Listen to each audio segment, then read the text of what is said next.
नमस्कार। हम पहले की वीडियो में वाक्य की परिभाषा, वाक्य के अंग और वाक्य की विशेषताएं और अर्थ की दृष्टि से वाक्य के भेद जो 8 हैं उनको हम कर चुके हैं। अर्थ की दृष्टि से भेद जैसे विधानवाचक वाक्य, निषेधवाचक वाक्य, प्रश्नवाचक वाक्य, विस्मयादिवाचक वाक्य, आज्ञावाचक वाक्य, इच्छावाचक वाक्य, संदेहवाचक वाक्य और संकेतवाचक वाक्य। तो ये सभी हम कर चुके हैं। आज हम करेंगे रचना के आधार पर वाक्य के भेद, जो मैं पहले आपको बता तो चुकी हूँ, लेकिन इनकी परिभाषा और इनको डीप हमने नहीं किया। तो रचना के आधार पर वाक्य के 3 भेद हैं। 3 भेद वो कौन कौन से हैं? सरल वाक्य, संयुक्त वाक्य और मिश्र वाक्य। सबसे पहला है सरल वाक्य, फिर दूसरा है संयुक्त वाक्य और तीसरा है मिश्र वाक्य। तो क्या है सरल वाक्य?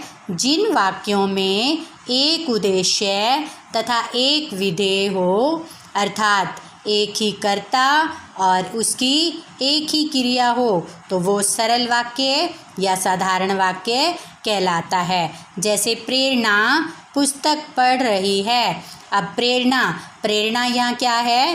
कर्ता है, और पुस्तक कर्म और पढ़ रही है क्रिया, यानी कि एक ही क्रिया हो रही है। क्या क्रिया हो रही है? वो पढ़ रही है। कौन पढ़ रही है? प्रेरणा। तो प्रेरणा करता है, क्रिया वो क्या कर रही है? पढ़ रही है। प्रेरणा पुस्तक पढ़ रही है। तो ये जो है हमारा सरल वाक्य है, क्योंकि इसके अंदर कर्ता भी एक है और कार्य भी एक ही हो रहा है। उसके बाद आता है संयुक्त वाक्य। 2 वाक्यों को योजक के द्वारा जोड़कर और फिर क्या बनाया जाता है और वो वाक्य एक ही बनता है, तो वो संयुक्त वाक्य कहलाता है। और ये योजक क्या होते हैं? जैसे योजक इसलिए कि, या फिर छोटा सा जो है हाइफन लगा दिया जाता है ऐसे, तो वो भी योजक है। यानी कि वाक्यों को जोड़ने वाला जोड़क जो है उसको योजक कहा जाता है। अब जैसे रवि पढ़ना नहीं चाह रहा था, इसलिए उसने बहाना बना दिया। अब रवि पढ़ना नहीं चाह रहा था। रवि क्या कार्य नहीं करना चाह रहा था? पढ़ना नहीं चाह रहा था, और इसीलिए दूसरा वाक्य अब इसके साथ जोड़ा गया। किसके द्वारा जोड़ा गया? इसलिए के द्वारा। तो इसलिए क्या है? योजक है। उसने बहाना बना दिया। तो ये 2 वाक्य एक में ही किसके द्वारा जोड़े जा रहे हैं? इसलिए के द्वारा जोड़े जा रहे हैं। तो जहाँ पर योजक शब्द के द्वारा 2 वाक्यों को, एक वाक्य तो मुख्य है, दूसरा वाक्य उपवाक्य है, तो 2 वाक्यों को जब जोड़ दिया जाता है तो वहाँ पर संयुक्त वाक्य होता है। अब संयुक्त वाक्य जो हैं वो 4 प्रकार के होते हैं। पहला है संयोजक संयुक्त वाक्य, फिर दूसरा है विभाजक संयुक्त वाक्य, तीसरा है विरोधवाचक संयुक्त वाक्य और चौथा है परिणामवाचक संयुक्त वाक्य। अब संयोजक संयुक्त वाक्य क्या होता है?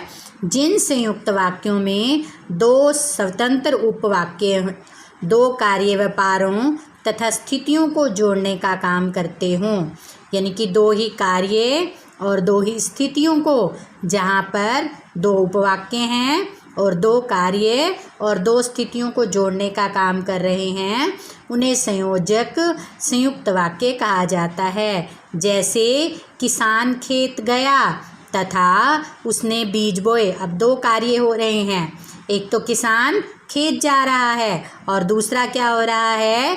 किसान बीज भी बो रहा है। किसान खेत गया तथा अब इसके अंदर क्या है? संयोजक, जोड़क, योजक जिसको हम कहते हैं, और उसने बीज बोए। वर्षा हो रही थी और लोग भीग रहे थे। तो 2 कार्य हो रहे हैं, एक तो वर्षा हो रही थी और लोग अंदर न रह करके क्या कार्य कर रहे थे, भीग रहे थे।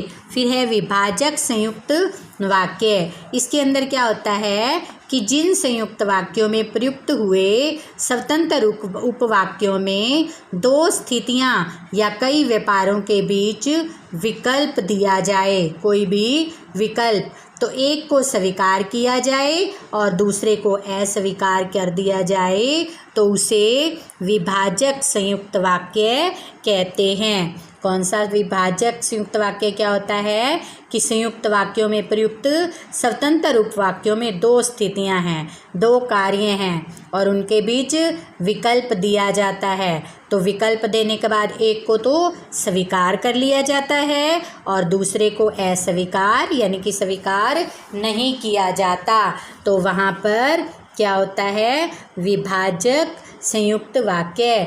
जैसे या तो तुम्हें मेरी बात माननी पड़ेगी और या यहाँ से जाना पड़ेगा। अब दो कार्य हैं कि या तो तुम मेरी बात मान लो और या फिर यहाँ से चले जाओ। यहाँ या क्या है, योजक है, जोड़क है, ठीक है। और फिर है विरोधवाचक संयुक्त वाक्य। तीसरे नंबर पर कौन सा आ जाता है, विरोधवाचक संयुक्त वाक्य। अब इसके अंदर क्या है, इसके अंदर जैसे संयुक्त वाक्य जो हैं वो ऐसे होते हैं जिन्हें प्रयुक्त स्वतंत्र उपवाक्यों के बीच विरोध होता है, और ऐसे संयुक्त वाक्य विरोधवाचक, जैसे हम किसी बात का विरोध करें तो विरोधवाचक संयुक्त वाक्य कहलाते हैं। जैसे श्री कृष्ण ने दुर्योधन को बहुत समझाया पर हठी दुर्योधन टस से मस न हुआ। जैसे कृष्ण भगवान ने किसको समझाया था, दुर्योधन को, कि युद्ध न करे, लेकिन वो युद्ध पर अड़ा रहा। रोगी डॉक्टर से कुछ कहना चाहता था पर बोल न पाया, यानी कि विरोध न कर पाया। जैसे रोगी को मान लो कि कोई रोगी है और उसको डॉक्टर ने कुछ ज़्यादा ही, जैसे मान लो पैसे बता दिए या कुछ, तो वो बोलना चाहता है पर वो बोल नहीं पाया। वह निर्धन है पर ईमानदार है, दोनों हैं उसके पास चीज़ें। फिर परिणामवाचक संयुक्त वाक्य। अब इसके अंदर क्या होता है, जो परिणामवाचक संयुक्त वाक्य है उसके अंदर संयुक्त वाक्यों में प्रयुक्त स्वतंत्र उपवाक्यों में से किसी एक उपवाक्य से कार्य का तथा दूसरे से परिणाम का बोध होता है। जैसे मैं अस्वस्थ था इसीलिए परीक्षा नहीं दे पाया, मेरी बात मान लो अन्यथा पछताओगे। जैसे आपको टीचर भी बार बार कहते हैं कि परिश्रम नहीं करोगे तो उत्तीर्ण यानी कि पास भी नहीं होगे, परिश्रम करो नहीं तो उत्तीर्ण नहीं होगे, मेरी बात मान लो अन्यथा पछताओगे। वह बहुत दुखी था इसलिए कुछ बोल नहीं पाया। तो ये थे 4 संयुक्त वाक्य के आगे भेद। उसके बाद आता है मिश्र वाक्य। तो ये मिश्र वाक्य क्या होता है, जिस किसी चीज़ को मिश्रित करना, एक प्रधान वाक्य होना और उस पर अन्य आश्रित उपवाक्यों का होना। जब किसी विषय पर पूर्ण विचार व्यक्त करना होता है तो हमें कई सरल वाक्यों को मिलाकर एक वाक्य को बनाना पड़ता है।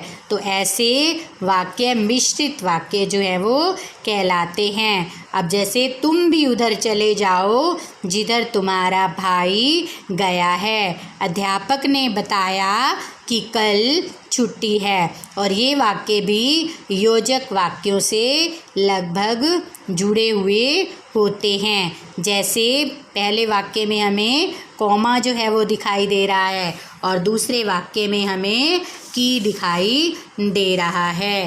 की जो है वो भी योजक है और कॉमा जो है वो भी योजक है।